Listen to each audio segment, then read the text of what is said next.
Alright y'all, welcome back to the channel and to some more 20 gauge slug testing, and today we've got another new shell that we haven't tested yet, and it's definitely a pretty interesting one, or at least I'm really curious to see how it does because I think it's really got the chance to be a pretty good performer, and if we can get some good grouping out of it, then I think it would be a pretty nice deer hunting combination. But for the shells I brought out here today, I got some of these, some of the Brenneke Green Lightning 20 gauge shells. They are the Heavy Field Short Magnum, which is a 20 gauge 2 3/4 inch 1 ounce Green Lightning slug. And on the back here, they are claiming 1,392 feet per second at the muzzle, so maybe a little bit lower of a velocity than some other slugs out there in 20 gauge, but these are a 1 ounce slug, so it's a 12 gauge weighted projectile in a 20 gauge shell, so they are a little bit on the heavier side for 20 gauge. But they also claim a 1.8 inch group at 55 yards, so we'll see how accurate that number is. Typically, Brenneke is pretty good with their claims. And here's what one of those shells looks like. As you can see, there's that Green Lightning slug, as they call it. Essentially, it is a standard Brenneke style lead slug. These are not a sabot round, but they do have that green coating on them. I don't know exactly what it is off the top of my head, but it's kind of like a plasticky feeling powder coat essentially, but definitely a pretty interesting projectile nonetheless. And as for the setup we're going to be running them through today, I brought out my Stevens 301 20 gauge. Technically this is the turkey model, but all that really means is camouflage stock, and it came with the turkey choke, which we have swapped out for an improved cylinder choke today, which seems to be pretty much the consensus with most slugs that are lead, rifled, or Foster style or anything like that. I think Brenneke suggests either a cylinder or improved cylinder for a lot of their stuff, so we're sticking with the improved cylinder choke. Up on top here is a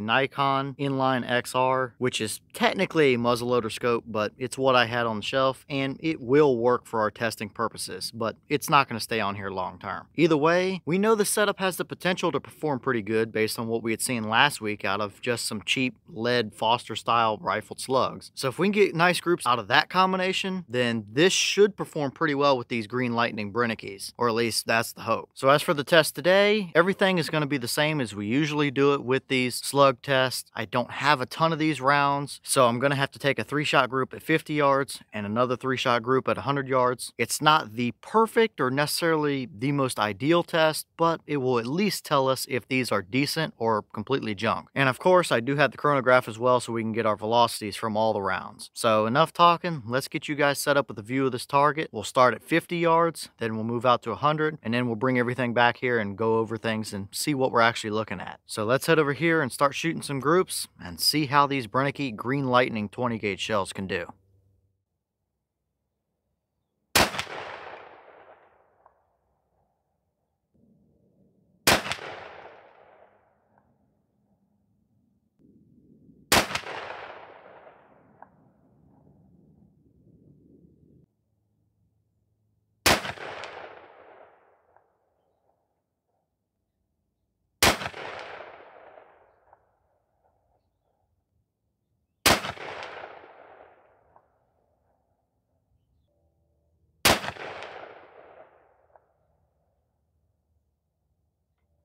Alright, so let's take a peek here at our chronograph numbers real quick before we go look at our target. Now, the box claim was 1,392 feet per second, and we did not see that. Now, we do have a 26-inch barrel on this 301, so there is the possibility that they tested them through a 28 or a 30-inch or something at the factory to get that number. But these are a 1-ounce slug in a 20-gauge shell, so I didn't necessarily expect to see a super high velocity round here. But I definitely wouldn't mind to see another 150 or so feet per second out of them as well, up in the 1300s to 1400s range. But let's look at the numbers and see what we actually did get. So for a high, we had 1188. For a low, we had 1092. That gave us an average right at 1150 feet per second. And of course, here is all your energy numbers and stuff up on the screen for a 1-ounce 20 gauge slug at 1150 feet per second, so you guys can actually see what kind of energy we're pushing down range. Now, our extreme spread was 96, and our standard deviation was 29. So overall, they weren't necessarily the most consistent Brenneke shells we've ever tested, but they weren't terrible either. An 1150 feet per second is 242 feet per second, I believe, under that boss claim. So that could just be a heavy projectile in a shorter barrel. Either way, let's head over to our target and actually take a look and see what kind of accuracy we were able to get out of them.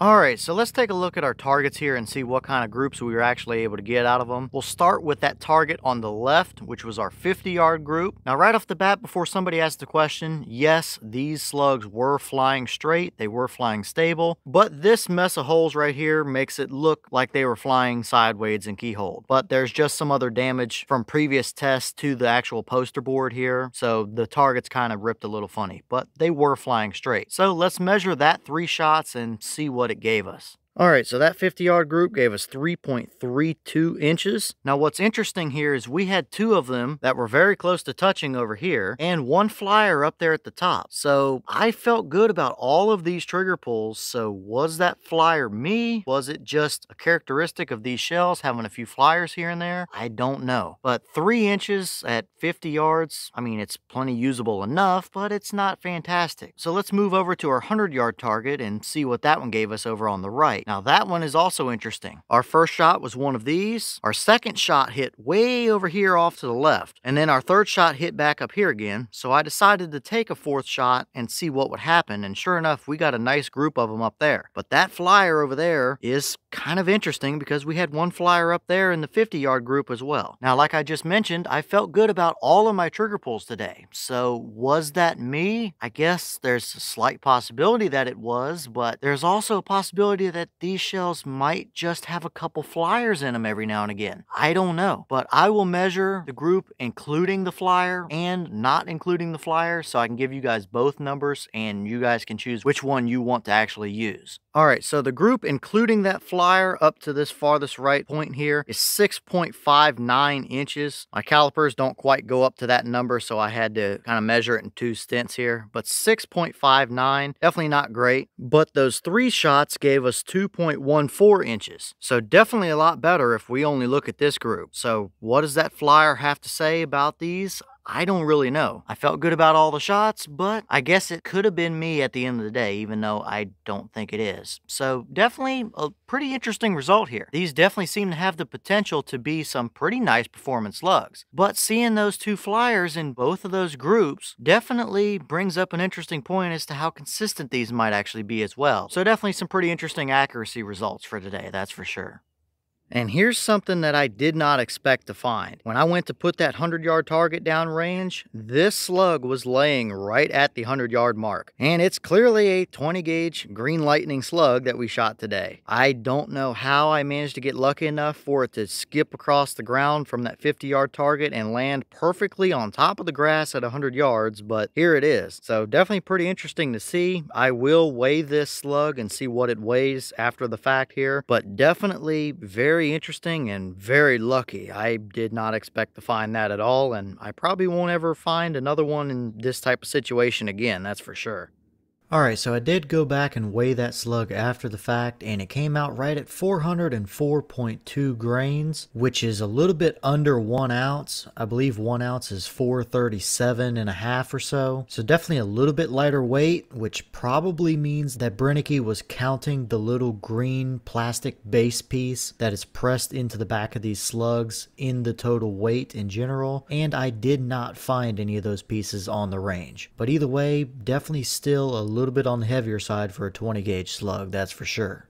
Alright y'all, well, what did you think about that performance right there? I guess it's kind of inconclusive a little bit. I mean, we definitely saw the makings of a pretty accurate slug, but with both groups having a flyer in them like that, is it a consistency thing? Was it just me, even though I really think I felt good about all of my trigger pulls? I really don't know. So I guess these ones kind of sit somewhere in the middle for me, to where I would probably have to do a bunch more group testing with them to see just how consistent they are before I would really want to take them out hunting. I mean, clearly they have the potential to be really good, but if they're throwing 6-inch flyers at 100 yards every couple of rounds, that wouldn't be my ideal shell to use on a deer hunt or something. And they are a little bit lower velocity than what I would like to see, even though they are a slightly heavier slug. So I don't know. Leave all your thoughts down below. Is that about what you expected to see? Were you a little surprised one way or the other? Have you tested any of the Brenneke Green Lightning 20-gauge slugs? And if so, what kind of results have you seen? Have you seen flyers like that out of any Brenneke slug before or anything like that? And just ultimately, what do you think about it all here? Is that a good performance for him? Is that a little bit kind of on the fence with those flyers? Leave all your thoughts down below. But with that being said, I've got some more testing to get done for you guys, so I'm going to get back to it. As always, we have the channel Instagram as well as the mailbox where you can send stuff if you'd like. All the information will be in the description if you're interested in it. But I'm going to get back to it, so I'll see y'all in the next one.